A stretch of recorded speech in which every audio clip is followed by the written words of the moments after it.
Did you know that most photographers struggle to get paid properly for their own work? They are independent contractors relying on stock media sites, which means low payment, no livelihood. And who wants that? Like, how does 15% of sale price make sense? Like, how is that fair? It's not. Well, if you are a creator and you want to make sure that you are properly rewarded for your own work, then check out SAVG. Hey everyone, my name is Jojo and I wanted to talk about SAVG. And yes, in all caps. A carbon neutral NFT marketplace made for creators by creators. Yeah, who wouldn't want that? It's genius. SAVG offers digital content creators a generous payout structure, low fees, and cutting edge features. There is really no better place on the web to stash your awesome photos. Join me as I talk to Luke, the co-founder of SAVG, and let's get into it.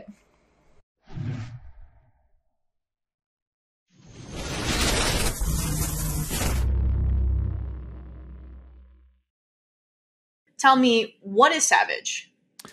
So SAVG is kind of the world's first carbon neutral NFT photo and video marketplace. We noticed like when NFTs started to really take off, a lot of the big creators in the space that we work with, Nat Geo people, and then even brands, like talking to brands like Amazon and Tesla and some of these other brands, like they couldn't jump in. And you heard the same thing with Elon Musk, like when Tesla started to accept BTC on the Tesla page, right? That kicked off like some great price action in crypto. Right. And then when he turned around and said, "Oh, we can't do it until it's better for the environment," that kind of coincided with the downturn in the market. Right.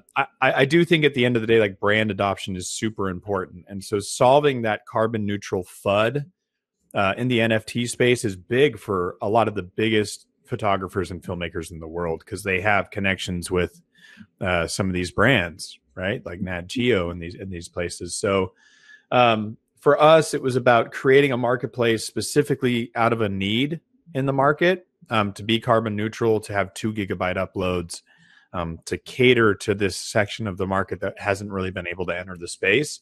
And in doing that, we've got some of the world's top photographers and filmmakers like Paul Nicklin, Jody McDonald, Chad Copeland.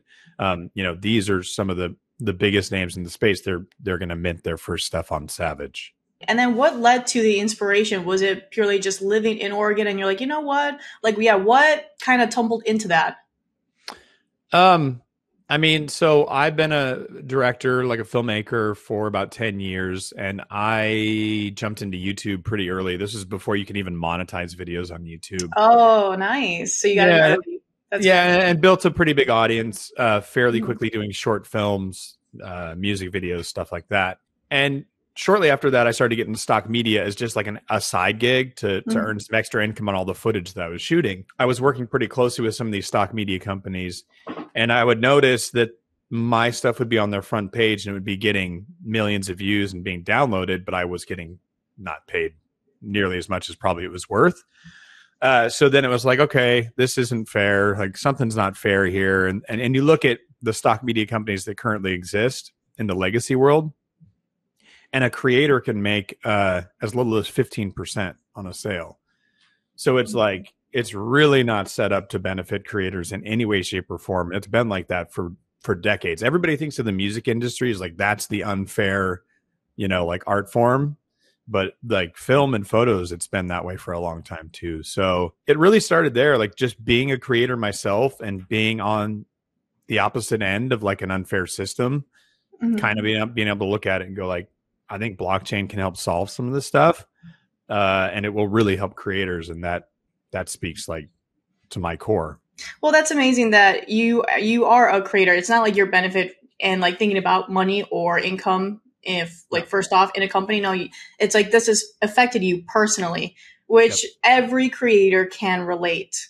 So that's amazing that a lot of these photographers are coming into your circle and just building that. And, how many people do you have on your team so far?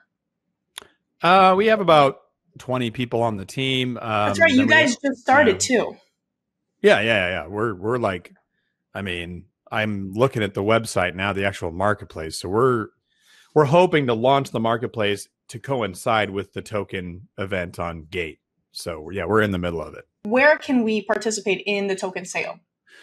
So we are doing 2 IDOs, one on Phantom Starter, one on Occam, and those are taking place from January 17th through the 19th. And then we are going to Gate.io. They're also doing a startup event that starts on January 19th. And then we go live on their platform January 20th at 13 UTC.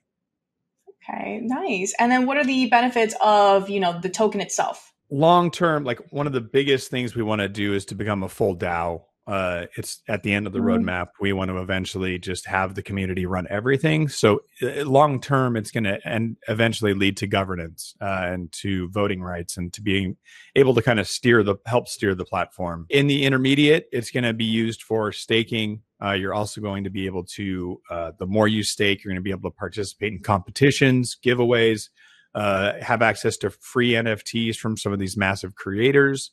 So there's a lot of incentives before we get to that DAO roadmap point. But I would say really the DAO is the big feature we're working towards. I love that. And then being a creator, let's say if I join the platform, maybe I'm not as big as some of the really big creators that are creating these NFTs. Would I eventually be able to create an NFT and to market that within Savage platform? Oh yeah, so we're launching with a list of 10 or so kind of hero creators, and then the content in the background is kind of all the stuff that we've shot over the years and amassed all that content. But shortly after that, we're going to open the doors and anybody can apply and sign up. You can actually pre-apply right now. But regarding the DAO stuff, we do kind of have to take what I would call maybe a soft super rare approach, where it's we're not trying to be exclusive, but at the same time, we kind of have to go through each application and make sure what you're going to upload is within what we want to do and all that stuff. But within reason, we'd like to accept everybody. We have to work up to the systems that can automate that. Right, of course. So I wouldn't say I'm a big photographer or videographer. I'm more on Instagram, taking cool photos, anything that's really Instagrammable, some would say. Would someone like me be able to join this platform? Or this is just, okay. Yeah. And we're working on Instagram and YouTube specific APIs so that you could, pretty much go to Savage, connect your Instagram account, and then mint an NFT with as little as one click. Just connect it to your Instagram. You're I'd like to mint this one. And then it's instantly on the platform, making it basically as easy as possible. Okay, thank God. Because sometimes, minting and the whole process of crypto, it could be really difficult, especially for someone that is just now entering this space. We've tried to make it easy for legacy people to come on board. To be able to use credit card for payment is a big one. I mean, specifically for brands, you ask a brand like Amazon to come buy an NFT, and one of the things you're asking for them is to create a MetaMask. It could be the thing that causes them to not do it. Right? Oh my God! Instantly. Yeah, because these big brands, they just move slow, and you have to kind of make things as easy as possible for them. So we have the ability. It's kind of like normie mode, and then crypto mode, but it's you have both options. You can pay with Stripe or you can pay with crypto. That's good. Side story, I legit was on a different platform for a different crypto project, and I always like to put myself in the shoes of a new person that is going into crypto for the first time. And I was click here I am about to import my MetaMask, but there wasn't any link to, if you don't know how to do it, this is how you do it. So, so I'm man, imagine I would honestly feel intimidated and exit out of it. No, get me out of here. This is maybe not for me. So that's why I wanted to make sure that if it's comfortable for anyone, and I'm pretty sure you guys are all visual, and you guys do film. No, yeah. The UI, the layout of the platform is super simple, super easy to use, features the content. There's not a lot of crazy stuff to distract you. And it's it's all about the content, all about the picture, the video. Yeah. We tried to make it look like a legacy website with crypto functionality. And really, the goal here is even the big legacy creators, they don't want to create a MetaMask either. So it's all about kind of you don't want to hold hands, but you also want to make the barrier for entry like as easy as possible. Luke, how was it for your first experience on getting into crypto in general? Like setting up your wallets, your MetaMask, and then realizing, oh, I can't transfer from this blockchain to this blockchain. It has to be the same. Oh, there's fees? I'm not the CFO. I'm not the CTO. I still struggle with certain aspects of it. I'm still just like, all right, you guys know what you're talking. Like, I'll nod. I understand. Yeah. Yes, this is great. But I attack it from like the creative point of view. Like, here's what the platform needs to be. Here's what it needs to be for creators. But I still think there's just major issues on a lot of this stuff that they should be simplified more. Everybody, it's like you go onto Reddit. You ever see the Reddit thread like explain it like I'm 5? I'm never on Reddit. Okay. A lot of people there's this thread and it's called Explain It Like I'm 5. And somebody asks a question like, explain rocket fuel like I'm 5. And the top comment will be somebody that's a scientist explaining it in this way that's like, oh, it just clicks. It makes perfect sense. In the crypto world, I think we need to do a better job of actually dumbing it down even more, because it's like people are so advanced in crypto, they think it's easy to do. And it's like, no, it's not. Yeah, I think when they say that, it's just they've been consistent with it. I think that's what it is. It's almost like understanding a language, and they've just kept up with it for more than 5 years. I think that's when a crypto person can say, no, I get it. But someone that's still in a 2-year phase, it's still like, hey, what? I got to do a whitelist on Binance? Why? you know? Right. And I say that because I recently I was hit with that. I was like, oh, it's not sending. Why is this not sending? My friend's like, you got a whitelist? I'm like, where is that?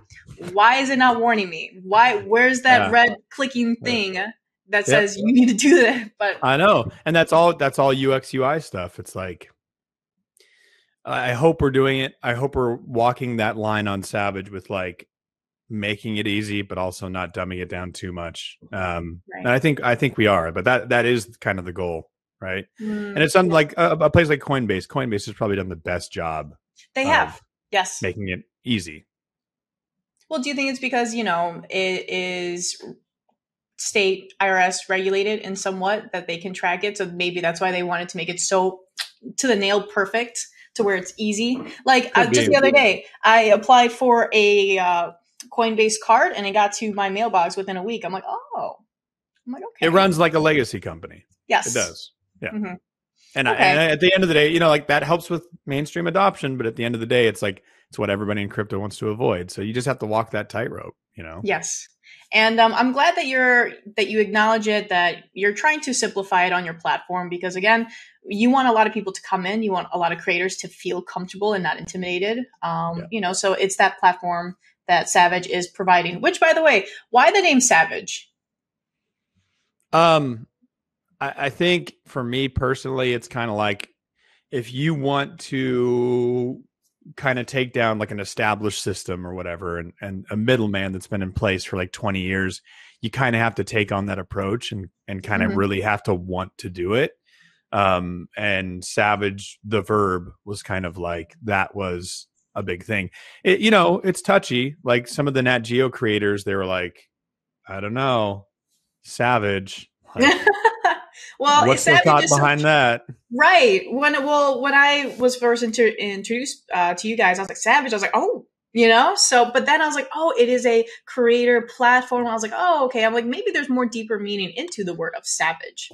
Yeah, I mean, to me, it's more about the mindset needed to kind of like take the power away from the shutters. Well, I won't name their names, but the established middlemen monetization things. And if we want to keep it and keep that like things decentralized as much as possible and in the hands of the creators, we have to kind of be savage about it. Nice. I love it. Why is by creators for creators important?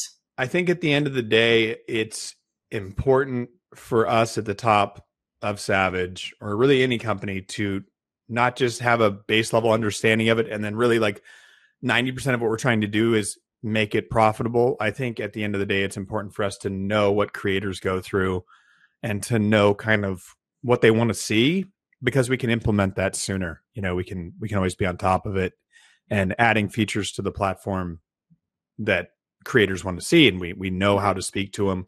We know how to manage their expectations, all that stuff. What do you guys see yourself in the next month or two? I know you guys are just starting off, so there's a lot to do. But in the next Yeah, 3 months, let's say, let's put it. Where do you guys see yourself?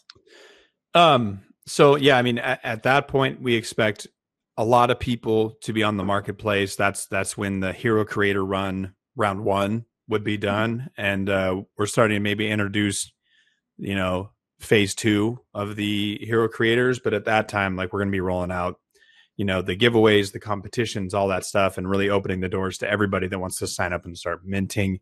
Instagram API, YouTube API, all that stuff. It'll kind of be like open to the public in full swing at that point. And then where can people best find you to support you? We're really trying to push people to our Discord right now, but I would say YouTube is our biggest platform. YouTube, if you just search Savage Stock or Savage Stock 8K, we're verified. We have 140,000 subscribers. We're going to be starting podcasts and lots of fun stuff on there. That's going to be kind of like headquarters. But I would say at this point, yeah, YouTube would be the one to go to. Is this your first crypto company, I should ask? Yes. Yeah. So, but Savage has been my company for about 4 years, but it's been legacy, mostly just legacy, right? Establishing those relationships with the creators, with the brands. And so now it's really the merging into the blockchain that's happening. Nice. Okay. And then random question. If you can speak directly to Satoshi Nakamoto, what would you tell him? Thank you. Right? That's it. Yeah. It's incredible. And did aliens intervene? Are you an alien? Are you a lizard person? Luke, thank you so much for coming on to MoonBoots YouTube to kind of discuss more on Savage. And we are looking forward to it. Very excited for all the updates that are coming. Great. Thank you, Jojo. Thanks, Luke. Bye. Bye.